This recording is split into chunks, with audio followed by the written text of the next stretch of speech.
new agreement, as distinct from Cotonou, was intended not only to cover goods, Cotonou was limited to goods, but to cover other areas, for instance, services, investment, and a range of other areas that the two sides would decide upon.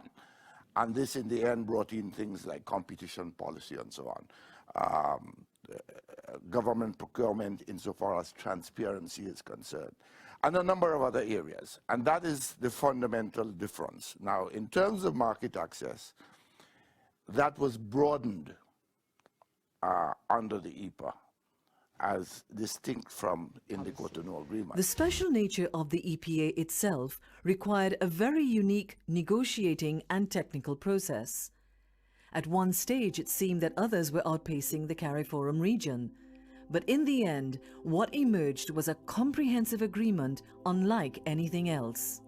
If you look at what happened between the beginning of November and the 16th of December, what you would realize is that each and every ACP region signed an interim agreement with Europe before us.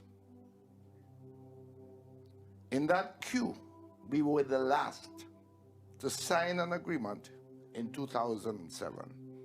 The difference, however, is that we signed a comprehensive agreement because we were always aiming for a comprehensive agreement. We had prepared ourselves technically and were always negotiating a comprehensive agreement. It was no surprise that the other regions in Africa and the Pacific did not sign because they had not done the technical. Good day, everyone. A few excerpts to start the seminar from Henry Stedman Gill, in whose memory we are all gathered here today for this, the first inaugural lecture series. Dame Billy Miller, Ambassador at Large and Plenipotentiary, the Barbados government. Mr. Pascal Lamy, former Director General of the WTO, an eminent guest lecturer. Professor the Honorable Richard Bernal, speakers on the panel, members of the Gill family, CRNM and OTN colleagues, past and present, ladies and gentlemen. My name is Dr. Genevieve Remy, and I am the Deputy Director of the Sridhar Rampal Center for International Trade Law Policy and Services at the University of the West Indies Cave Hill campus, with my co-host, the St. Augustine Campus's Institute for International Relations, represented by its director, Professor Jessica Byron. It is our absolute pleasure to welcome you to this inaugural lecture in loving memory of Henry Gill. From wherever you are tuning in around the Caribbean and the world at large, it is very likely that you are here to pay your respects and homage to Henry Stedman Gill, who graced this earth from 1942 to 2013, and through his work, an infectious and giant persona affected us personally, leaving an indelible mark. The UE often celebrates our sons and daughters who have achieved exalted status in fields of endeavor, and so it is not strange that two institutions with mandates of trade and international relations should see the value of coming together to celebrate the life and work of this man with a variety of competencies, expertise, and skills, in particular in the fields of international relations and international trade policy and negotiations, which culminated in the finalization in 2008 of the negotiations between CARIFORUM and the European Union under the CEPA. For his toil in the vineyards, he was, at the time of his death, Ambassador Extraordinary and Plenipotentiary of his country, Trinidad and Tobago. But for those of us who had the pleasure of working closely with him in the Caribbean Regional Negotiating Machinery, the CRNM, especially during the CEPA negotiations, when I was a young trade law enthusiast, he was affectionately just Henry H.G., or the sweeper.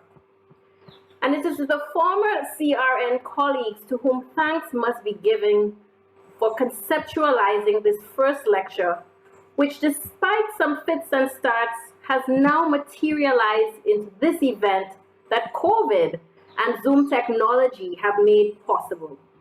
I'm not out of place in particular in mentioning among those CRNM colleagues, Mr. Junior Lodge and Mr. Derek Brown, dear friends and mentees of Henry Gill, who steered the effort and would not let the memory of Henry ever diminish, and who, with other SCRNM colleagues and friends, have kept in close contact with members of his family.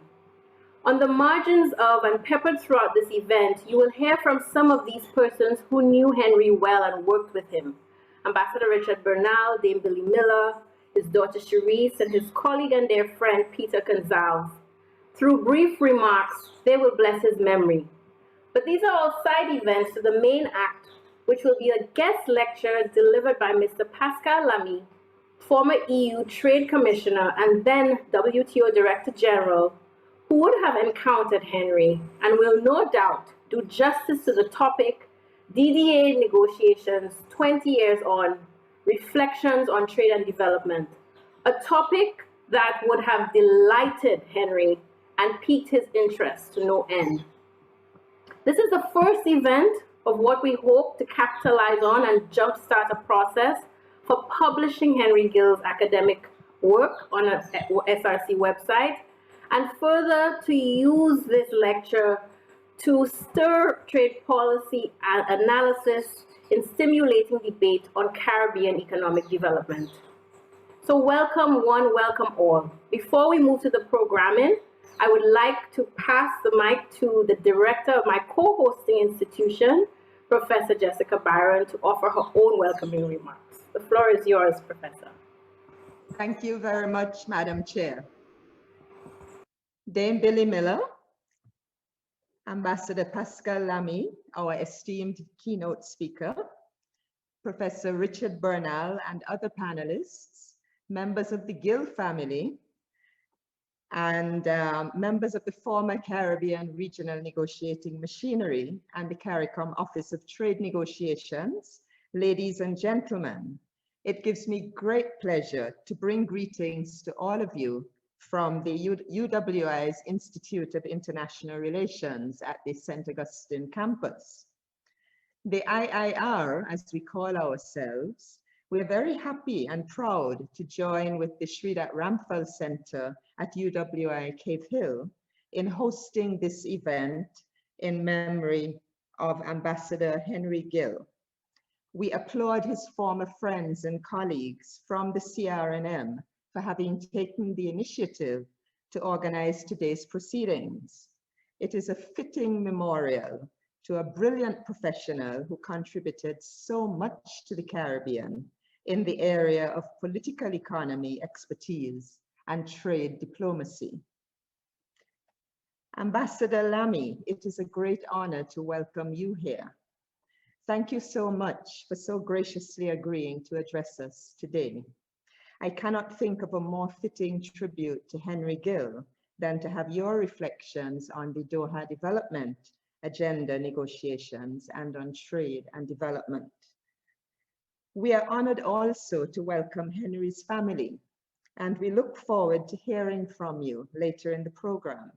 Thank you for sharing today's proceedings with us. Ambassador Henry Gill had a very long association with the Institute of International Relations. He is listed as one of our most distinguished alumni, and he later worked at the Institute between 1974 and 1983 as a research fellow and a lecturer. In fact, somewhere during that period, I myself benefited from some of his lectures on Latin American politics. He was a riveting speaker, and his classes were much appreciated by my diploma cohort. Many years later, we were fortunate to welcome Henry back to the IIR as an associate fellow in the aftermath of his distinguished international career. And he generously contributed his knowledge and insights once again to a subsequent generation of students. There are many, many good memories to share and tributes to be rendered to Henry Gill, our much-loved friend, mentor, and colleague who left us much too early. We are grateful to have known him. Chair, I thank you for allowing me to bring this greeting from the Institute of International Relations. I'll end it there. Many thanks, Professor. Wonderful remarks to get us started. First off, to provide a short but informative bio of the professional life of Henry Gill, let me ask Professor the Honorable Ambassador Richard Bernal, who has served as Ambassador of Jamaica, most recently Pro Vice Chancellor for Global Affairs at the UE, and importantly for our purposes, former head of the Caribbean Regional Negotiating Machinery, with whom Henry Gill served at the CRNM for some time as Technical Director. Ambassador Bernal will say a few words now on the professional life of Henry Gill. We will do so through a recording, although I would like to recognize the presence of Ambassador Bernal, who may want to just say hello whilst we load up the video. Thank you. Good morning, all. I didn't realize that my great mentor and excellent minister, Dame Billy Miller, was attending, so I didn't greet her in the recording, so I want to acknowledge her and to say that her leadership during the EPA negotiations was absolutely essential. She always reminded us to have our fallback negotiating draft of the EPA in our back pocket. Thank you, Ambassador. Can we get the video loaded? Thank you very much.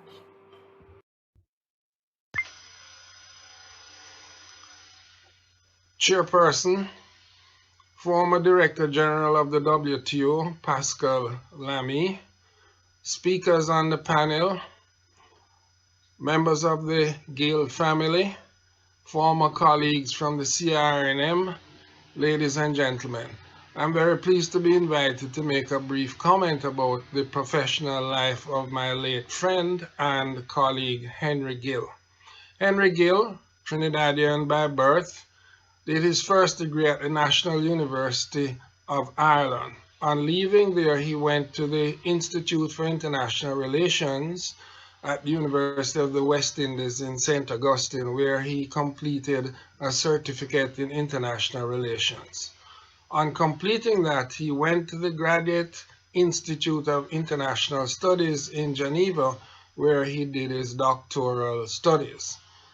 On completing his assignment there, he returned to the Institute of International Relations at St. Augustine UWI campus as a researcher, and he spent the next 10 years there, 1973 to 1983, during which time he established himself as an authority on international relations, in particular Latin America and the Caribbean.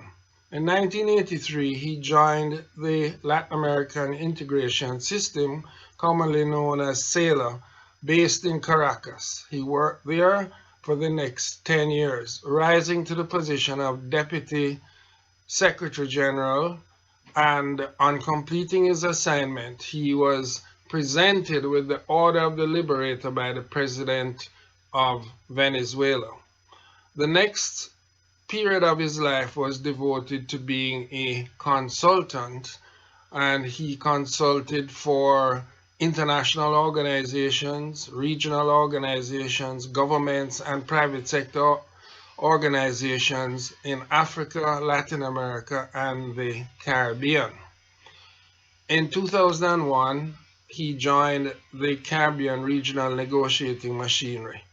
And when I became Director General, one of my first and probably best decisions was to appoint Henry Gill as Director for Technical Studies. In that position, he was responsible for overseeing the technical staff and for overseeing the conduct of all technical work, in particular the technical preparations for negotiations in the WTO, the Free Trade Area of the Americas, and in particular the negotiations for the Economic Partnership Agreement between the EU and the CARIFORUM countries. In addition to his technical work, he conducted several important representational missions. He accompanied several ministerial spokespersons to various parts of the world. He participated in WTO ministerials, ACP ministerials, CARICOM ministerials, and prime ministerial meetings of CARICOM.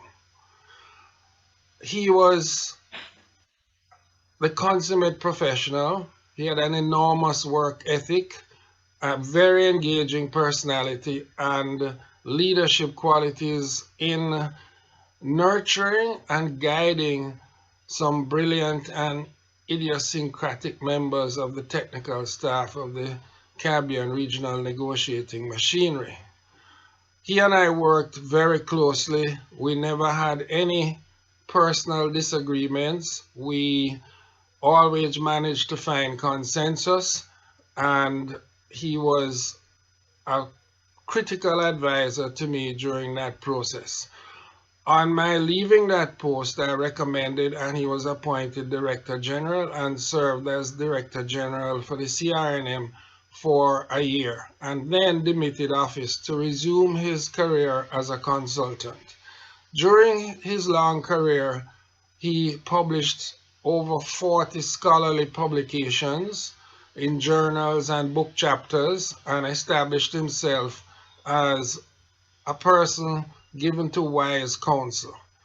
I shall miss his friendship, and I will also miss his technical advice. His opinions were always carefully thought out and well reasoned.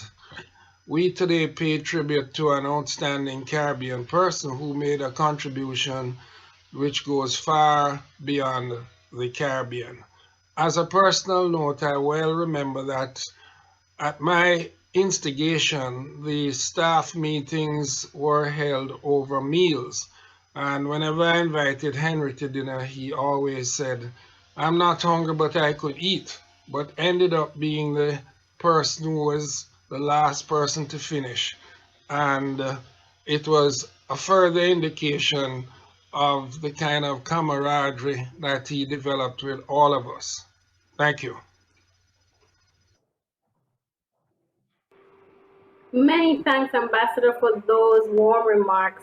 We all chuckled at some point in your remarks with these fond memories of HG. So thank you for reliving and reminding us of the great man. We are very close to the actual featured event, the lecture. But to introduce Mr. Lamy, let me welcome Dame Billy Miller, Ambassador at Large Plenipotentiary for Barbados, who has served in various governmental capacities, including as Minister of Foreign Affairs and Foreign Trade between the years of 1994 and 2008. She herself was a titan of trade at the time, and Henry would have been well familiar with her when she held roles such as the CARIFORUM ministerial spokesperson on ACP lobbying missions to European capitals in London, Berlin, and Helsinki during the periods 2006 and 2007. Dame Billy Miller, the floor is yours to introduce our featured speaker. Thank you. Good afternoon, everyone. We could not think of a more distinguished person to deliver the inaugural Henry Gill Lecture than someone for whom the late Henry Gill had the greatest respect. And of course, I speak of Pascal Lamy. I first met Monsieur Lamy many, many years ago, between 1994 and 2008, when we were working together on the European Union, African, Caribbean, and Pacific relationship.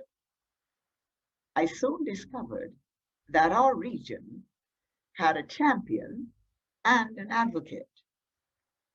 His biography is the map of a true globalist.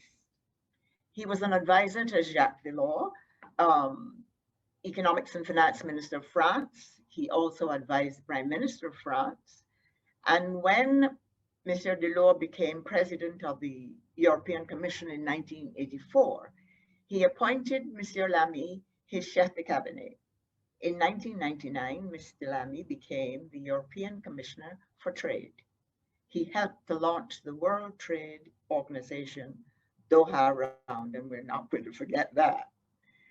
Monsieur Lamy helped us all to navigate the narrative and the policy of trade and development. His contributions were transformational. Under his watch as the European Union Trade Commissioner, the Everything But Arms initiative was launched. When he was the Director General of the World Trade Organization, the Aid for Trade initiative was configured and rolled out. Monsieur Lamy left the formal world of international trade in 2013 and has continued to be one of the most respected and innovative contributors leading the global dialogue on human rights and trade, on solutions to the post-COVID vaccine passport as a mechanism for tourism recovery in his current role as chair of the World Committee on Tourism Ethics. And he has even served us directly right here in our region as a commissioner on the economy. He currently serves as honorary president of the Paris-based think tank, Notre Europe, and is president of the Paris Peace Forum. Now, I really wished to make this not only an introduction of his achievements and his positions, but more of an elaboration of his commitment to making trade work for all.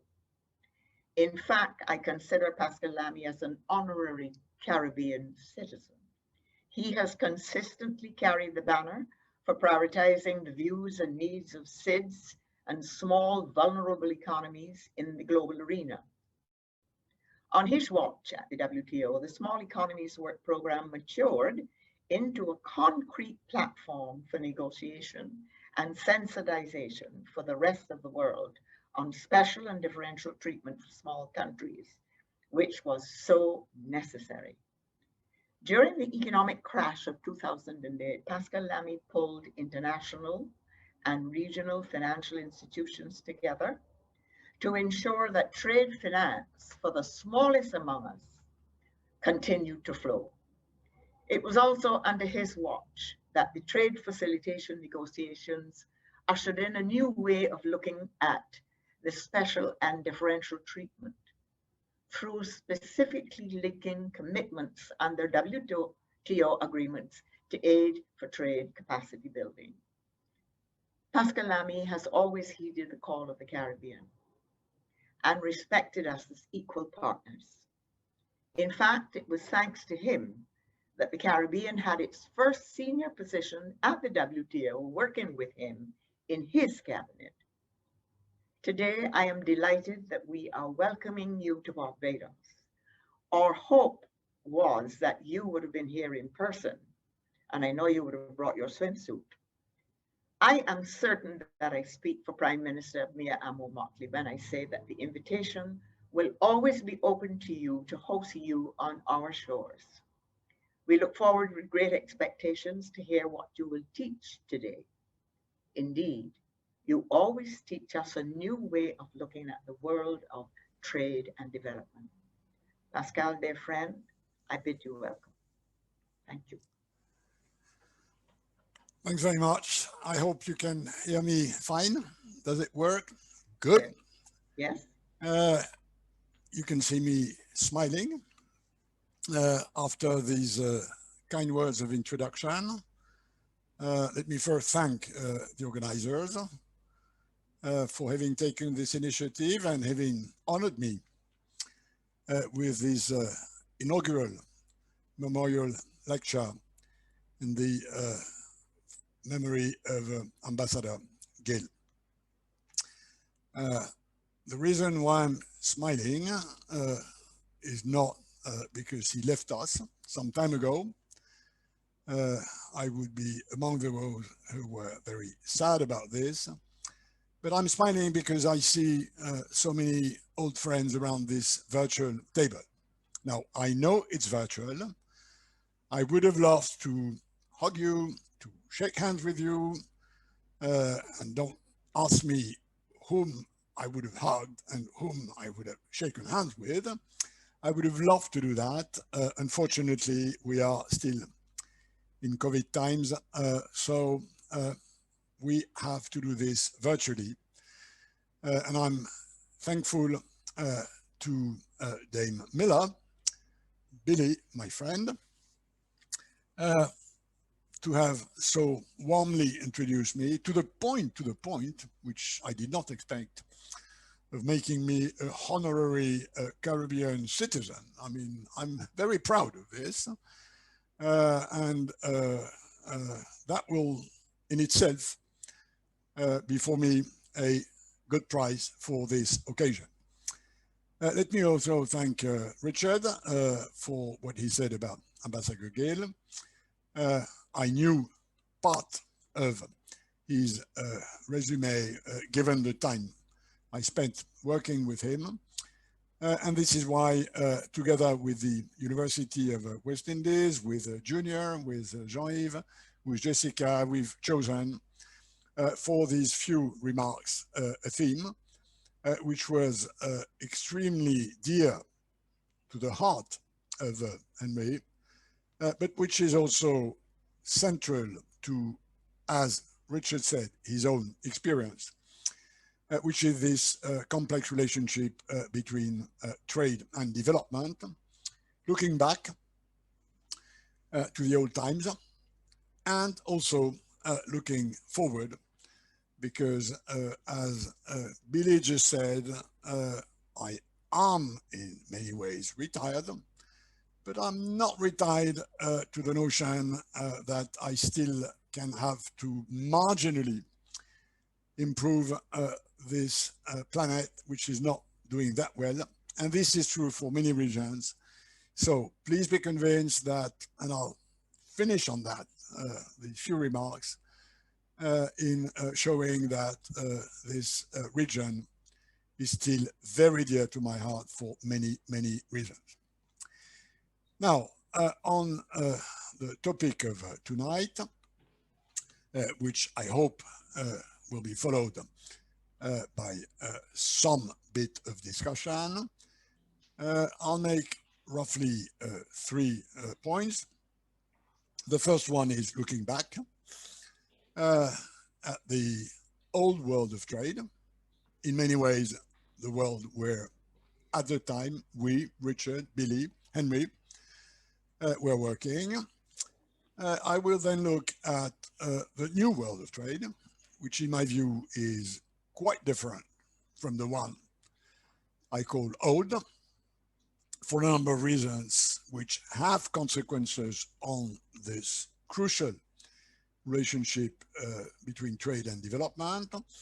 And then, unsurprisingly for many of you, I will finish by looking at where we are in your region, and I say we, being now a honorary citizen, where we are in this complex but crucial process of regional integration, which of course was a centerpiece to the career of Ambassador Gill. Now, starting with what I call, for the sake of brevity, the old world of trade, the one we had in mind, the one we were living with 20 years ago when we launched the Go Around. At the time, I think this relationship, which I will define as being about making trade opening work for development, this relationship was dominated by 3 pillars, 3 principles. The first one about trade distortions, the second one about special and differential treatment, in what we call our jargon S&D, and the third one, which Billy has already mentioned, which was aid for trade. First pillar was the belief that opening trade is good for the development of what we call developing countries under a number of conditions. The main one being that this global endeavor to reduce or eliminate trade distortions was favorable for development and for the growth of the part of the world economy which was not yet at par with what we used to call the North. Addressing trade distortions at the time were eliminating the dominant obstacle to trade at the time, mostly tariffs, quantitative restrictions, subsidies, which all have in common that these are measures and tools to protect domestic producers from foreign competition. And the view was that there was a plus, there was a win-win game in reducing measures that protected domestic producers from foreign competition, as according to a well-known Ricardo Schumpeterian principle, that was a win-win and allowed developing countries to benefit from comparative advantages which they had and which it was normal, moral, fair for them to use. That's the first principle, leveling the playing field, reducing obstacle to trade that unduly protected a number of producers, including in northern countries, which were expanding desirable markets for developing countries. Second principle was that, of course, this leveling of the playing field, this overall diminution or reduction or elimination of obstacle to trade had to take into account the capacity asymmetry to benefit from this Ricardo Schumpeterian win-win game, the inevitable asymmetry between richer countries and poorer countries, between developed countries and between developing countries, hence a series of principles which were enshrined in the GATT, which were then enshrined in the WTO, according to which this reduction of obstacle to trade was to be done more on the side of the North than on the side of the South, in order to leave to developing countries the necessary time to adjust to a more competitive environment, which is what stems from this Ricardo Schumpeterian principle, which I mentioned. And that led to the notion that, for instance, in opening the markets of the North, a lot had to be done in areas where developing countries had a comparative advantage. And one example of that was the Euro round, when the multi-fiber agreement was disposed of with a transition period. That's probably the best example of where tariff and quantitative restrictions protections in the North were to the detriment of developing countries. It preceded in many ways a long debate about agriculture, which is still ongoing, whereas the one about textiles was solved by the Euro round. Simple example of that. On the other side, market access to northern countries could be more or less graduated as a function of the level of development of the country of exportation. Take flowers, for instance. Take the European Union, and it was roughly the same for the US.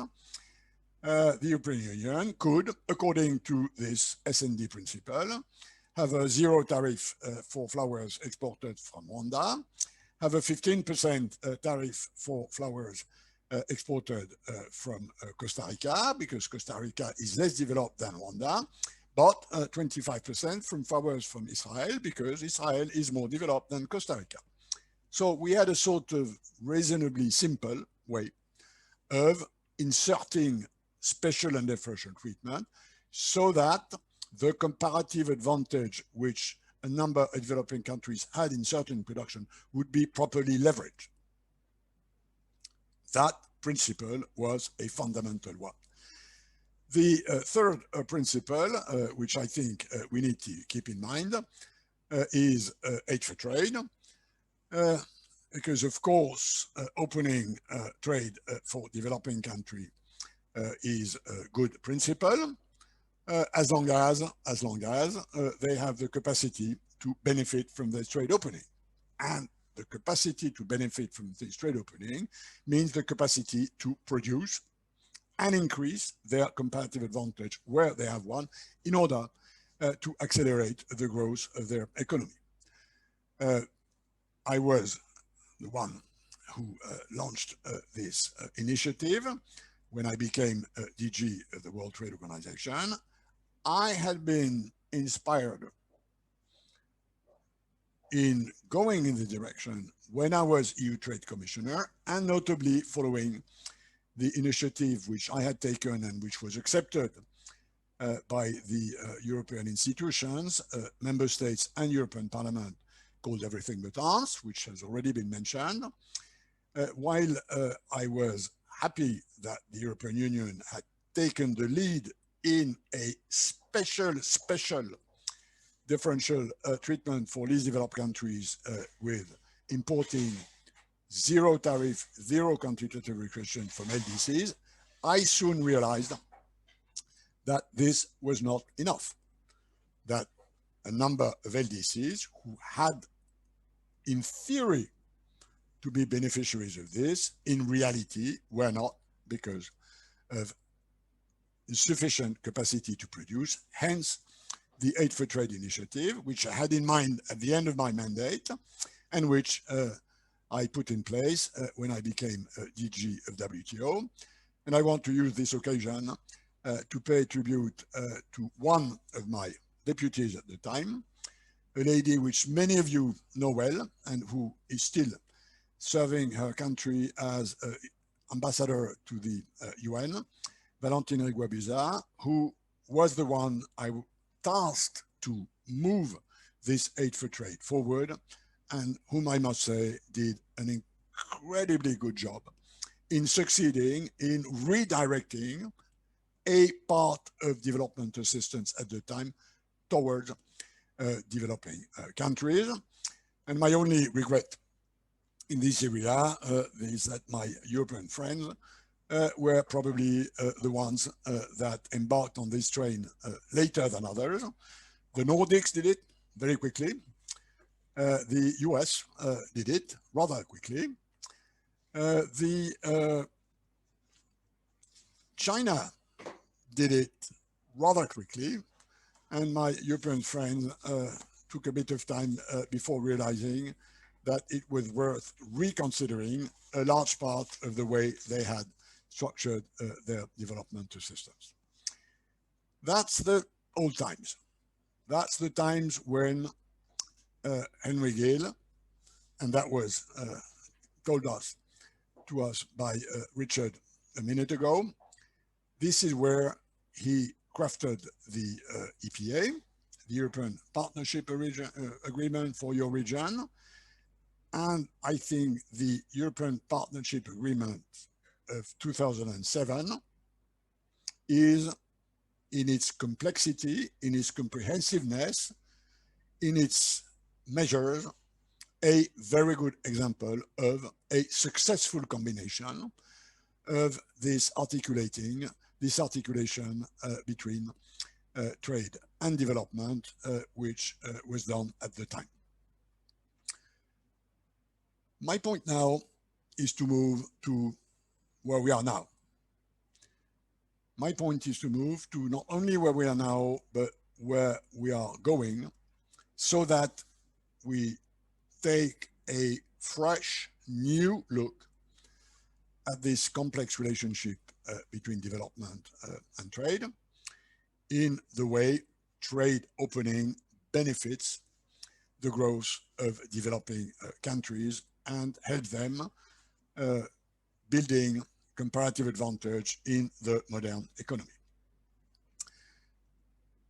This new world of trade in my view, is very substantially different from the old one, which entails a number of consequences on how policy-wise we have to re-gear the relationship between trade and development.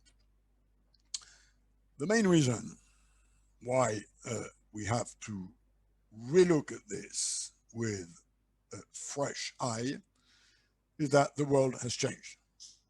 Since 20 years, the world has changed, and more, and this is in some ways rather common sense banality, but what is less banal and sometimes less evident is that in the meantime, obstacles to trade themselves have changed. Whereas in the previous times, in the old world I mentioned, most obstacles to trade came from the willingness of countries to protect their producers from foreign competition. We are now in a world, and we are moving even more in a world where obstacles to trade have a different nature.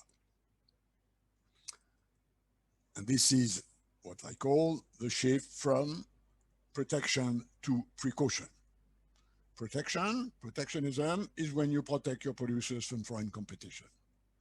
Precautionism, if I can use this word, is when you protect your people from risks, or your citizens, or your consumers, or your people. Risks being food safety, food security, risk being health, risk being the environment, risk being endangering data privacy. So if I look at the world today, as compared to this world of 20 years ago, the proportion between obstacles to trade that stem from protection and those who stem from precaution has fundamentally changed. My rough calculations are that in the world of today, the average tariff which an average exporter on this planet has to cope with is 5%, which is the average trade-weighted tariff in the world of today. But if I am an average exporter worldwide, what I have to pay to adjust my export, whether they are goods or services, to the regulatory system of the country where I want to export, the standards, the norms, the necessity for certification, the necessity to provide the necessary evidence that what I export as a good or what I export as a service matches the level of precaution of my target market is probably 15%.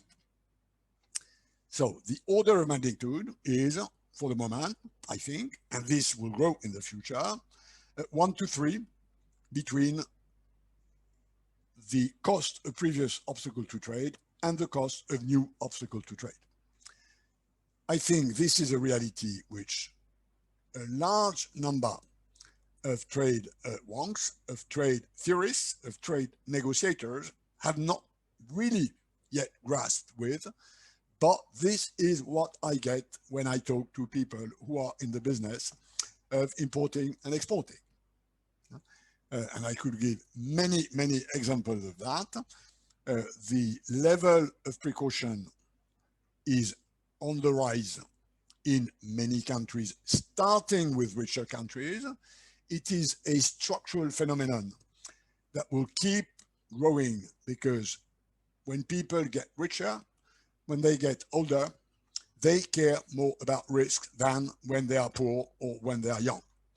This is a sort of anthropological reality, which I think we have to accept. The problem, of course, being that the correlation with GNP per head is not exactly what we want to have when we try to have a trading system that favors relatively developing countries. And the problem, of course, with this new obstacle to trade, the problem with precaution as opposed to protection, is that one of the major principles of the previous system, which I mentioned, which is special and differential treatment, does not work anymore. In the new world of trade, in the world where obstacles to trade stem from differences in the way precaution is established, administered, regulated, S&D does not work. And let me go back to my examples of flowers of a moment ago. We could have a different tariff for Rwanda, Costa Rica, or Israel.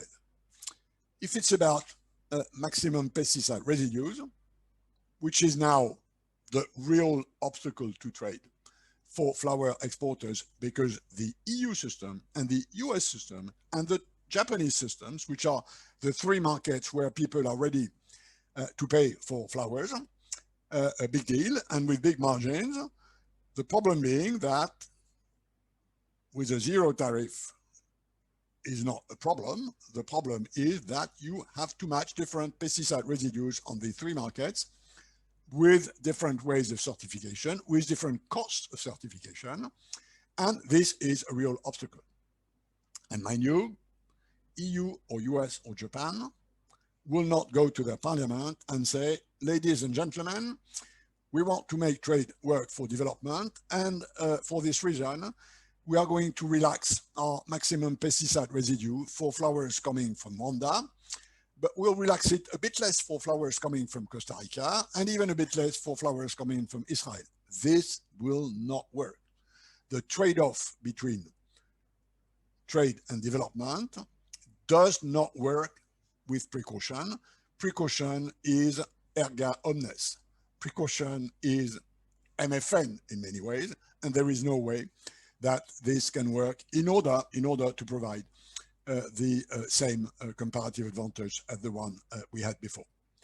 This, of course, has major consequences on the way developing countries need to adjust if they believe, and I still believe, that part in different proportion, depending on countries, this still exporting is still the lever which for many of them is the most able to grow their economy, given that the markets they reach, again, are richer volume-wise, price-wise.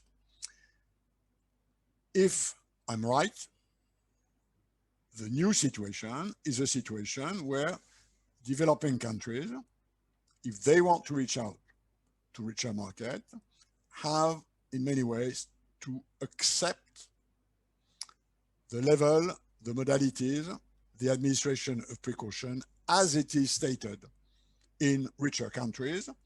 And we are back, unfortunately, in a way, to a situation where the ones that create the regulatory environment are the rich countries. If it's about precaution, the highest level of precaution has the capacity to oblige lower levels of precaution to adjust to their own markets. Whether we like it or not, and I don't like it this for philosophical, moral, or political reason, this is a reality, which means that for developing countries, growing their economy with trade now has a lot to do with being able to match standards, regulations, which are those of richer countries. Now, these are two consequences. First, the way to increase the capacity of developing countries to export is a bit less with capacity to produce and a bit more to capacity to produce at the level of precaution with the level of standard, which importing countries have, and which exporting countries have to match. So this has a big consequence on aid for trade, on technical assistance. And in my view, a lot of that now needs to go in favoring this upgrading of developing countries' production, again, whether goods or services, to the level of standardization, precaution, certification, which we have on the richer markets. And the second one, which I think, to be frank, has so far escaped, at least if I'm properly informed in what's happening, notably in WTO. This second consequence is that there is a big deal, a big challenge, a big price for developing countries in pushing for more harmonization worldwide of standards of precaution. It being understood that my problem, if I'm an exporter to richer countries, of course, is that I have to raise my level of precaution to their level of precaution. But my biggest problem is that their levels are different.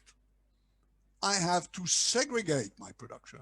I have to adjust. I have to pay different fees. I have to adjust to different administrative systems.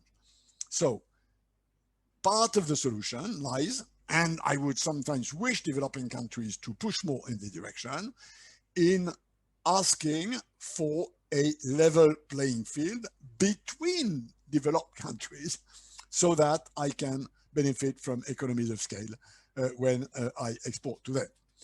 And this, of course, is, I think, a major issue. I think organizations like the International Trade Center, and I know that the Caribbean region have always had a big eye on the International Trade Center, and this is reflected in various leaders of the International Trade Centers, and as we have now.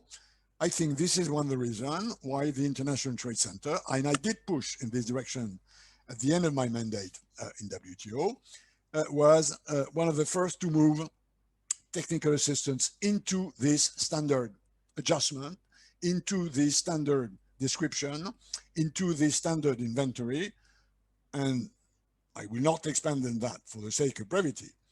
But mind you, standards are often public standards, but they are also very often private standards. Go back to my example on roses. If Carrefour, Ahold, and Walmart start competing with each other in saying, I'm the greenest retailer, please come and buy roses in my shop because I'm greener than my competitors, and I establish a more stringent pesticide residue for the flowers I sell, if I'm a Rwandan or a Costa Rican flower producer, I will have to adjust to that. And this is a private standard. So this, I think, is the new sort of lens with whom we have to look at how to leverage trade expansion to help the development of poorer countries. And this leads me to my third and final point, which unsurprisingly will be devoted to the topic which was the dearest to Ambassador Gill, which is regional integration, because I believe that as a consequence of this shift from an older to a newer landscape of obstacle to trade, and as a consequence of the changes in the way you address them, regional integration is in a way finding a new purpose, a new relevance. In that, and that's the principle as I see it, in that this whole process of aggregating, converging regulatory standards in order to adjust to the rest of the world is something which is much better done collectively than it is done individually. And on this, I have the experience of the time I spent as a chief of staff to Jacques Delors, which Billy reminded us in a nice introduction, when we decided to establish the EU internal market. At the time, in 85, we had borders within the European Union. We did not have borders because of goods. We did not have borders because of tariffs. There was no tariff within the European Union. We did not have borders because of quantitative restrictions. We had borders because of regulatory discrepancies in the way we regulated goods and services. And the notion that we should get rid of these borders led us to looking at why we had borders, why we should remove them, how we should do that. And the answer was basically regulatory convergence. Now, there are many ways to achieve regulatory convergence. It sometimes is harmonization, it sometimes is mutual recognition, and a lot of that can be done in mutual recognition. And the good thing about regional integration, which of course has a strong dimension of geographical proximity, is that geographical proximity also entails a form of geographical convergence of collective preferences. In a way, and to say it in another way, building a common regulatory system is something which is very difficult at world level, which is reasonably easy to do at national level, and which is easier to do at regional level than at global level. And why is it so? Because to the difference of protecting your producers and to the difference of classical obstacle to trade, say tariff on a bicycle and tariff on scrap metal, this is not an ideological problem. A bicycle is a bicycle everywhere on this planet. Scrap metal is scrap metal everywhere on this planet. If it's about precaution, if it's about a risk for health, if it's about a risk for food, it's about GMOs, if it's about the way animal welfare is dealt with in the meat chain, if it's about whether climate is a big, small, medium problem, then you enter into a much more diverse landscape of preferences, and harmonizing, converging these preferences, which I think becomes the big game, is the way forward. And this entails, in my view, a renewed necessity for regional integration. Not that it is a silver bullet, not that regional integration has been fine and a free and long flowing river in many parts of this planet. We know it's working in ASEAN. We know it's not working in Mercosur. We know it's working more or less within the Caribbean region.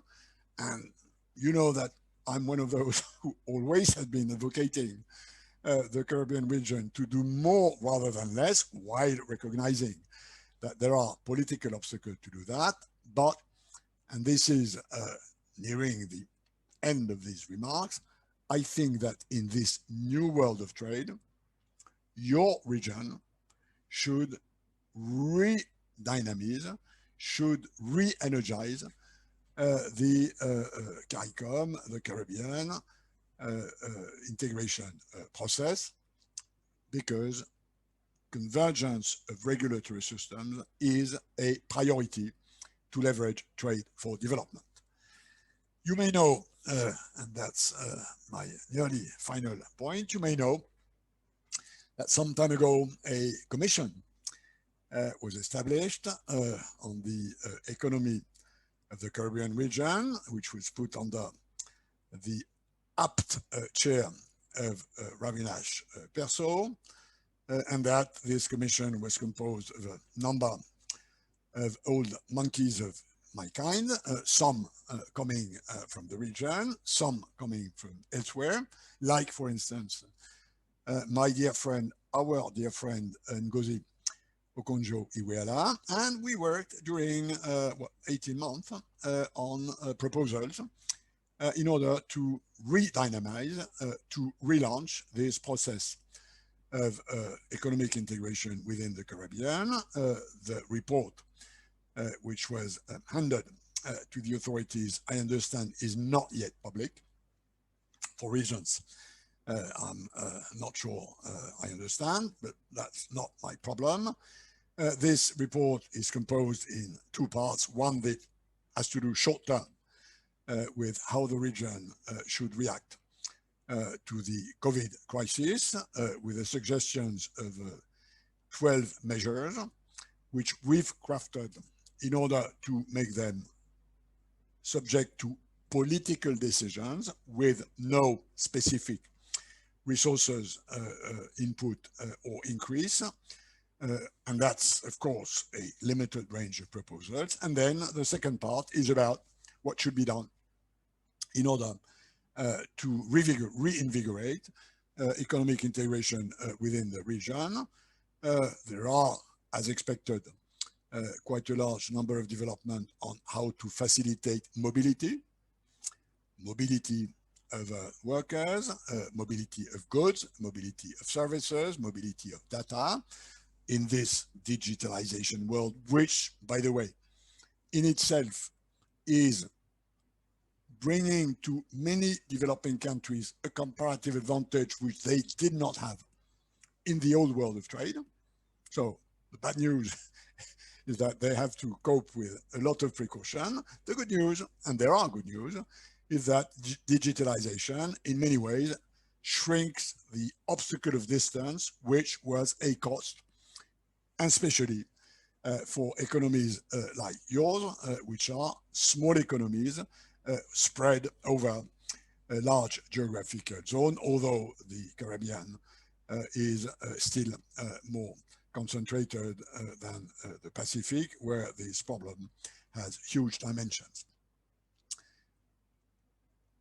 So this report, and I've written a bit of that precisely on what I just said about the importance of regulatory convergence, I think is one of the ways to look at the future, and also one of the ways to address these new challenges so that we can keep trying to make trade work for development.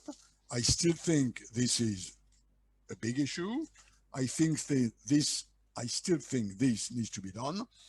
I simply believe that in a world where relative prices, comparative advantage, think, for instance, about the price of CO2, will have to quite dramatically change in order to address the big environmental challenge, which now is much clearer than it was 10 years ago. I think developing countries, countries like your countries, still have a way to combine their resources in order to build or benefit or increase comparative advantage. And my experience with the Caribbean is that a bit like in other places, you don't have oil.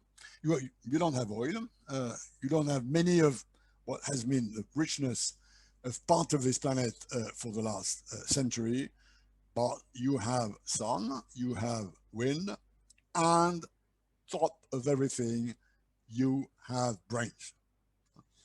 And if I had to sum up my whole experience in international affairs, in international economics, in trade for the last 30 years, and if I'm asked, having looked at all this, what's your take?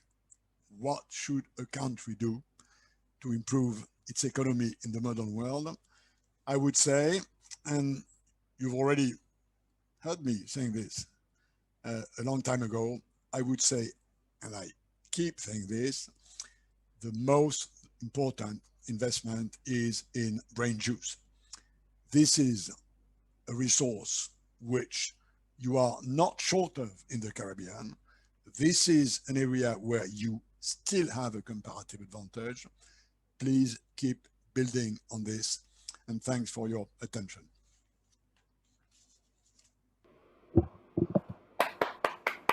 I think I'm seeing others who are on the panel link clapping their hands enthusiastically, and I've been getting texts as you've been speaking about how brilliant the presentation was. So, Mr. Lemmy, thank you so much. I recognize you only have 10, 15 minutes for the Q&A. Okay. I have 15 minutes. Don't you worry. Wonderful. So I'm just going to go straight to some of the questions, and I'll have to be sort of selective.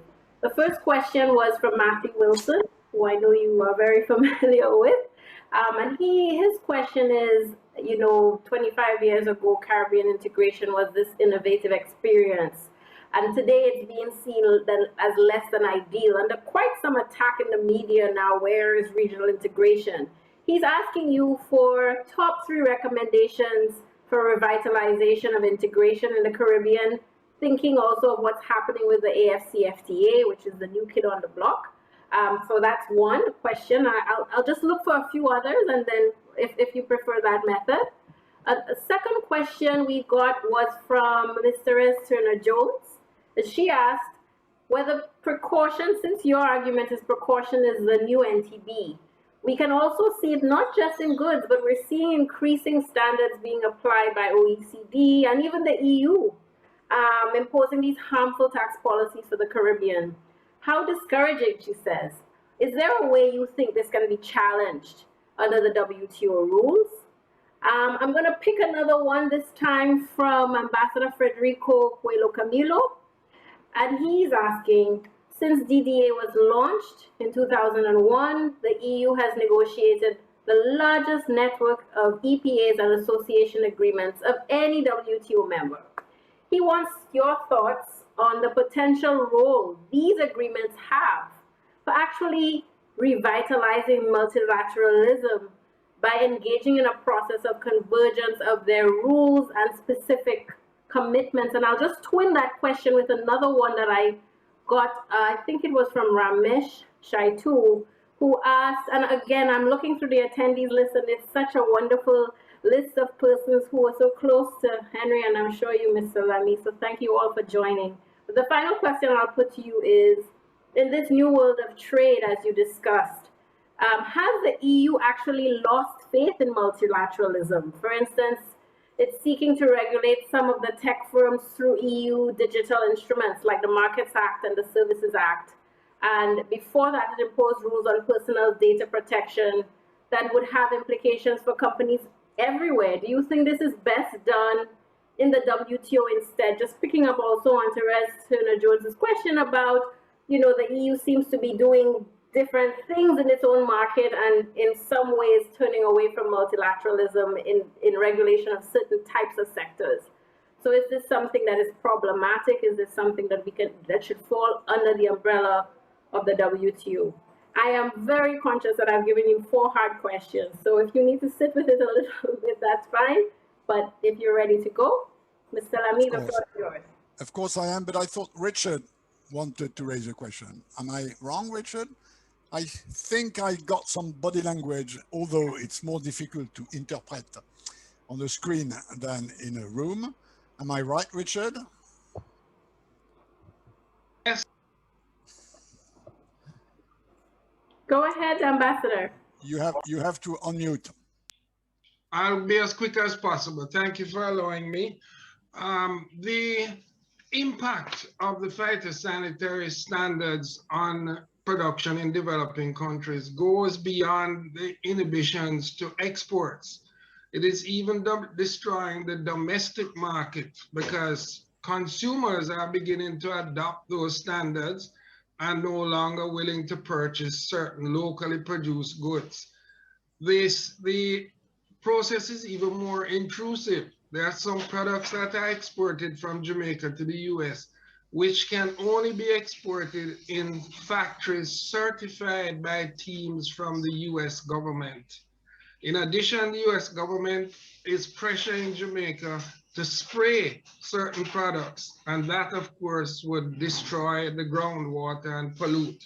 So the impact of these phytosanitary measures are even more pernicious in not just inhibiting exports. Thank you. Yeah, And thanks, Richard, because that's exactly in line with the rest of the questions. Now, on the first question, what would be my advice for reinvigorating the Caribbean regional economic integration, which I agree is not where probably Ambassador Gill would have wished it to be in 2021. The answer to that is in the report which we produced under the chair of Avinash Persaud. I will not enter into many details, but we've crafted a series of proposals roughly about increasing mobility within the region of goods, services, data, people, with a few proposals on infrastructures, like, for instance, clean navigation infrastructures increases, plus this field of regulatory convergence. So I think with this report, you have a sort of up-to-date user's notice for the political leaders of the region. And again, we've tried in this commission to select proposals that did not entail mobilizing big financial resources, which we know are in scarcity, although following the COVID crisis, we of course have advocated strongly, and I keep doing that, for this SDR allocation, which the new IMF managing director has succeeded in putting on the table, plus of course the reallocation of the share of developed country, because if it's only about a new allocation of SDRs, given the proportions, it won't help a lot. So to this question, answer in this report, which I know is not formally public, but I think what's in there is already pretty clear in many minds. On the question about Europe, about WTO, the question about multilateralism, the question of Richard about US putting more conditions for Jamaican exports, this is exactly the problem of the articulation between protection and precaution. And my answer to all these questions lies in one thing, which is that WTO is about protection. WTO is not about precaution, or more precisely, WTO is about dealing with obstacles to trade that stem from protection of domestic producers. WTO is not about addressing obstacles to trade that stem from precaution, with one nuance, which is that WTO is about administering the border between protection and precaution. SPS agreements, TBT agreements basically say you can establish trade restrictions provided they are about precaution and not about protection. And there is a gray zone between protection and precaution. And I don't want to be unnice to any country, but I've been dealing, like many of you, with countries like Brazil or like India. And the amount of expertise to use precaution for purposes of protection is quite remarkable, let's say. But this frontier between precaution and protection is administered by the WTO. You have a long list of cases, of case law, although I know I shouldn't speak about case law because many people have a problem with the WTO being also a court. But the balance between the proportion to trade that you can establish stemming from precaution, which is not judged as being protection, is ample. But it remains that if the issue is about a multilateral convergence of precautionary standards, this is not with the WTO. This is, for the moment, with a few islands of harmonization which exist globally. Codex Alimentarius is one. The ISO, although not a proper international organization, is probably the place where most of that is happening. You have organizations like the International Office of Animal Health, which are pretty good at establishing a world standard on what a fever for whatever cow means and the consequence of that. So there are little bits of harmonization or convergence or global regulations, but I think it's absolutely clear that we are very far from a world where this level of precaution would be properly globally governed. And assuming that most of the problem comes from governments and public standards, which, as I said, is only part of the problem given the growing importance of private standards. So the notion that obstacles to trade are with the WTO has to change. Part of obstacles to trade are with the WTO. Other obstacles to trade, the one that stem from a different way of regulating precaution, depending on the market or depending on the level of precaution, as Richard said about, for instance, Jamaican export to the US, this is not for the WTO. This is not within the mandate of the WTO, which is limited to surveying, administering, monitoring the border between precaution and protection so that precaution does not become protection. This raises a big question, a big systemic question, which is who, where, when, according to which modalities, starting with which, will some sort of regulatory convergence, whether it's mutual recognition, and we in the European Union have decades of experience of this, whether it's harmonization, whether it's a court somewhere saying if this food is good for country X, it has to be good for country Z. And that's part of what happened within the European Union at the time.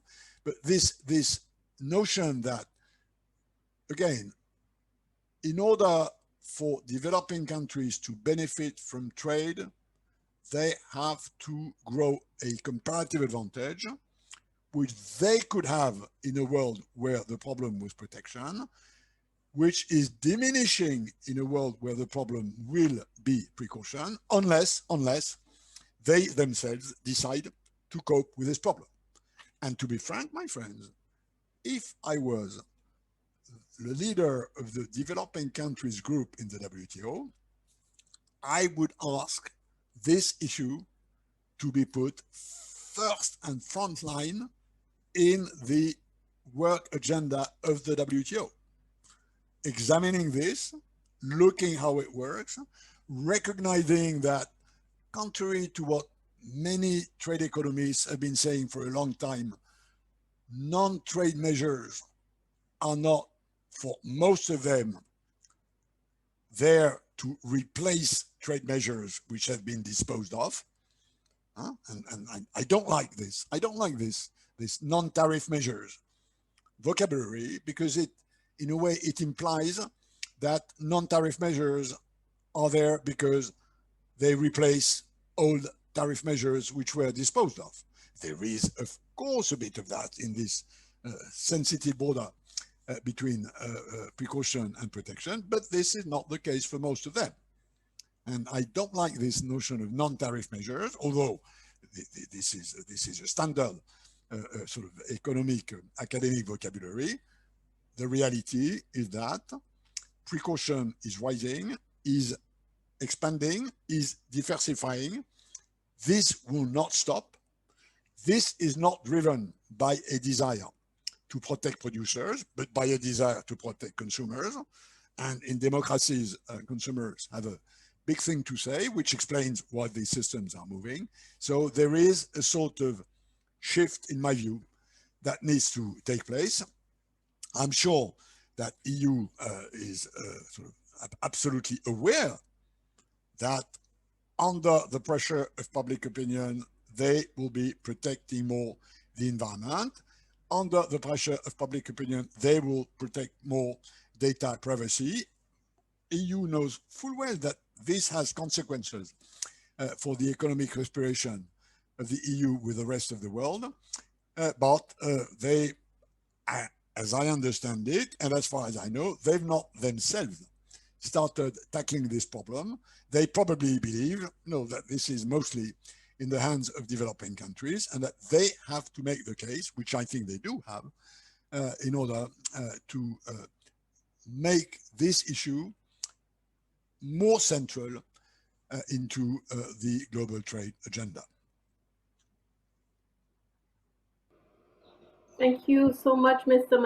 Lamy. I know you are short of time, but before you have to leave, I just wanted to express on behalf of all of the opinions that I'm seeing how wonderful and this discussion has been, going a little bit beyond new issues that are always propped up, like the green economy and climate change, which are important, but fitting them within this scheme of you thinking about it as a precaution, protection dynamic, and the role of the WTO in the midst of that, in the midst of that sort of understanding where it should fall, where should standards sort of fall, and how should we approach them. So I think it was really, this is something that I know Henry Gill would have relished talking about and thinking about. I think in the Q&A there are questions about China, climate change, the environment standards, etc. And I think you've given us a lot of food for thought in which to try to think about what you've said in answering these questions. So on behalf of everybody who is here, I wanted to thank you very much for these wonderful remarks. And there's one in particular that I wanted to raise, which is a discussion from Mr. Oscar Hernandez, who says he is sitting today in the same office Henry Gill sat some years ago, and his excellent congratulations for your speech. We wanted to thank you, and I thought that was something from Sailor that we might want to bring to the fore. If I may, I'll ask for a favor. Please. I haven't had time to look at the questions because I was focused on answering those that came from the floor being the screen.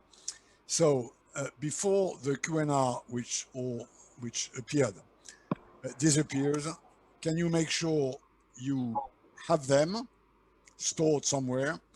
I would like to have a look at these questions. I'm interested in the questions that were raised. I think it will give me a sense of what the audience of this of today is after, and I think I will learn something from this 14 Q&A which I have on my screen, plus the 2 I have on the chat. So if you are kind enough to store this for me and send it to me by email, I'll be very grateful. I'll make a bit of my own honey with that.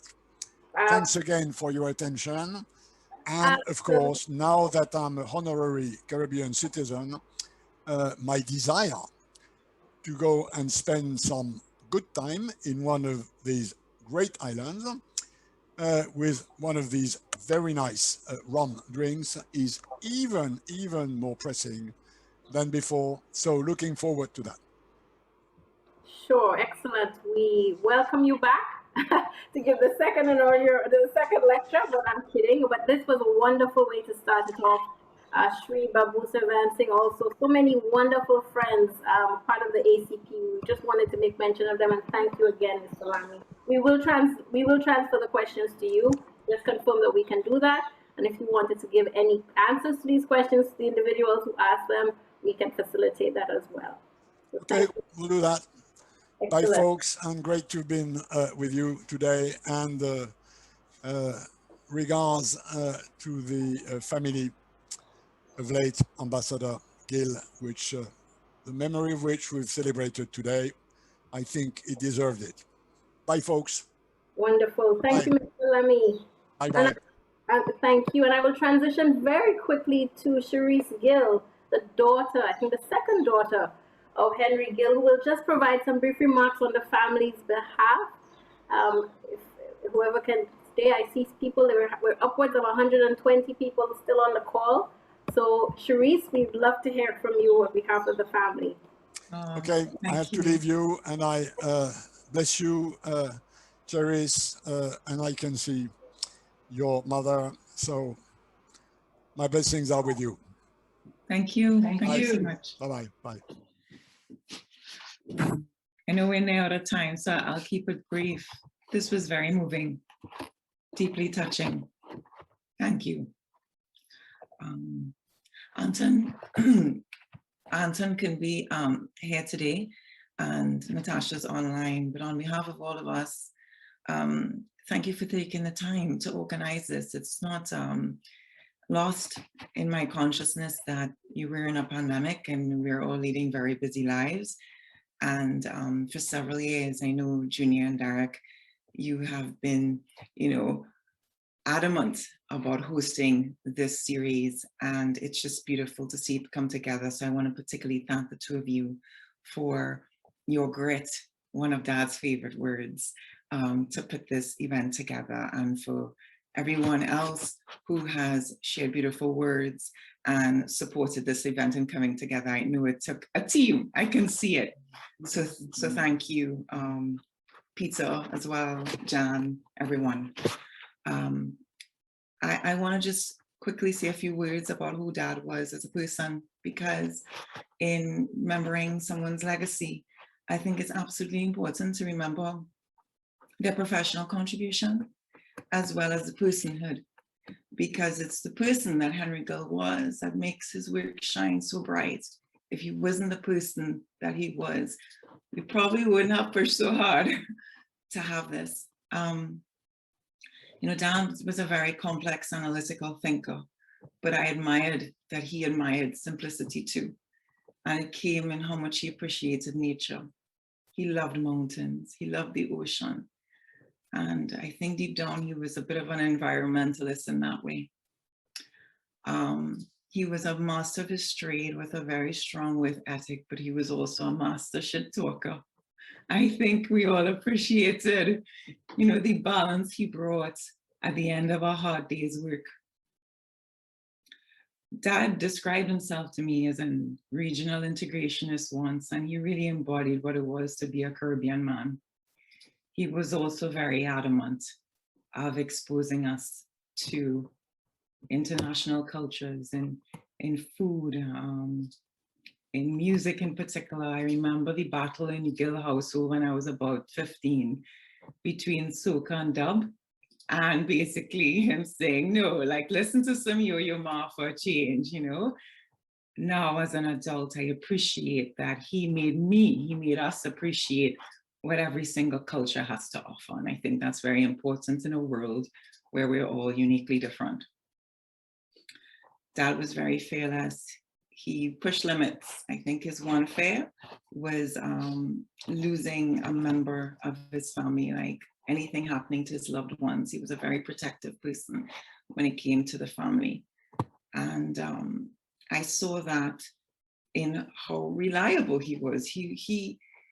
He traveled a lot, and in some ways he wasn't home, and in many ways he was always there. No matter where in the world he was, you could call on him and he would be there to solve your problem, give you advice. And last but not least, I think, I know that he made wise investments. And I don't mean it financially, I mean it in education and in people. Like if he mentored you, it's because he believed in you. If he pushed you, it's because he saw your potential. And I saw this generous spirit in him, in how he helped people. That would think nothing to giving money to somebody in need. I saw it all the time, several times, even to strangers. So I share these brief observations, lessons learned of my time with him, in hopes that we will embody that of who he was as a person. He believes very strongly in equity, and it is the main, I think, thread of his character that I see in his work, and it has really impacted the work I do today in equity in a very different way, but it has impacted me. So again, thank you for remembering him, and I look forward to keeping his memory alive with both his professional contributions and in the values that he embodied. Sharice, that was the most beautiful way of closing. Well, we have Peter to actually close, but that was a tearjerker. When you said that the person he was propelled us to make sure that we did this. Again, this has been a drumbeat from many of the CRNM colleagues that I was happily part of from the day he passed. I remember this being something that we wanted to do and do well.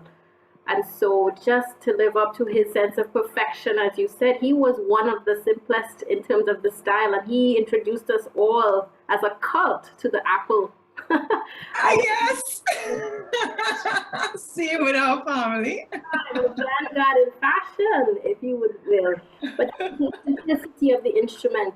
And so your words and your mother and your siblings, just know that he's made an indelible mark on a lot of us, professionally, but personally. He was one of my first mentors. And I think I speak for all of us in just saying thank you for sharing your father with us and your husband with us. And he has left a huge, huge mark that very few, I think, would even try to follow. So thank you, and for your graciousness in us putting this simple event forward, and we will use your words to try to build it moving forward. So thank you to you and your mother and your sister and brother. And the heart is with you right now. Thank you. Thank you so much. I would like to move to close the event. It's become very emotional. But Peter was a dear friend, another one who wouldn't let us rest before we put this together. So Peter, you can close the event, and thank you everyone for joining. And we hope that we will be able to have a recording of this available on our website and distributed to the those who registered. So thank you all, and God bless. Peter? Yes, thank you very much, Genevieve, and all protocols observed. Let me begin by saying how honored I am to say a few words at this memorial lecture for former Ambassador Henry Stedman Gill. I'm indeed pleased to see that we are paying tribute to Henry, as those who knew him would fondly call him, since this tribute serves to recognize his contribution to Trinidad and Tobago, the region, as well as the wider world. Henry was indeed, in a fundamental sense, a global citizen. And in choosing the subject of the Doha agenda, along with the former Director General of the WTO, we could find no better way to honor and celebrate this global spirit of Henry. I've had the good fortune to know Henry for a good part of my life and his life, and I can assure you that this choice would have pleased him immensely. As we all know, Henry's departure has left a void in many departments of life. In the field of trade negotiations, his departure coincided with the end of a golden era in trade history, an era of promise where for the first time this region embraced, though tentatively, trade openness and reform, and sought to engage the rest of the world as an equal partner over the long term.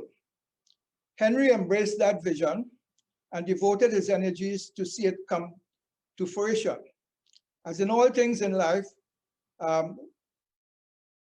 things do not progress in a straight upward linear fashion. And as a result, due to many factors, the region and the world saw itself a major setback with which we are living today. I believe Director General Pascal Lamy has shared this same disappointment with Henry, although he is still here to tell the tale and continue the good fight, whether it's about protection or whether it's about precaution. I'm sure all of us who share this perspective would want to assure him of our solidarity, and it is in this spirit we felt that he was the best person to give this lecture and carry this flag forward. I wish in this vein, on behalf of all the organizers, to thank him sincerely for accepting to give this lecture and for giving us his rich insights into the state of play of multilateralism in trade today. I think certainly we are presented with a lot of food for thought and to reflect over what you have said about the rise in precautionary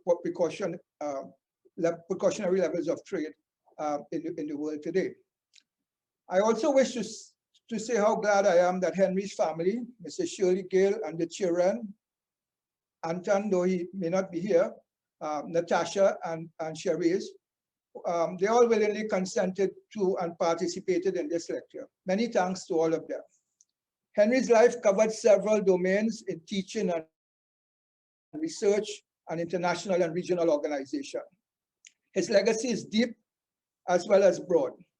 It was not possible in this lecture to cover all these aspects, but we do hope that someday his full story will be told. I think to some extent, Cherise alluded to this. In the meantime, I wish to thank the organizers of this event, Mr. Derek Bong, Sir Junior Lodge, and Ambassador Richard Bernal, for their efforts in putting together this event. A strong word of appreciation is also due to Dame Billy Miller, Dr. Jean-Yves, and Professor Jessica Byron, the two heads of the regional organizations that assisted in the staging of this event for their noteworthy contributions. Finally, my sincere gratitude to all of you who found the time to come and participate in this tribute to Henry. May I just, in closing, note that Henry would have liked to end this lecture with glasses knocking. Unfortunately, this is not possible in current circumstances, but let me end with the next possible best gesture, a virtual toast to Henry and to all of you for this lovely remembrance. To Henry, salud and buena suerte. All the best. Salud.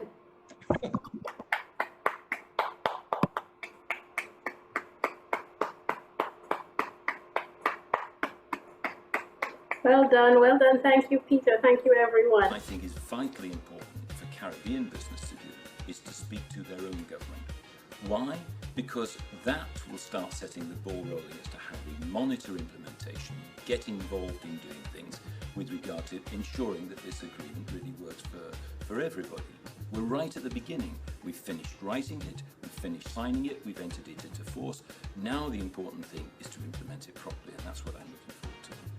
In the long swath of history, you really have to ask yourself the question, if regional integration is important as a platform for navigating globalization, as I call it, is this platform too small a surfboard?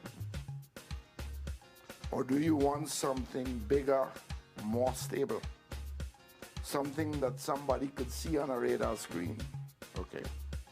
Notwithstanding the challenges. And that is, I think, the major decision that this region has to take. It's a political decision.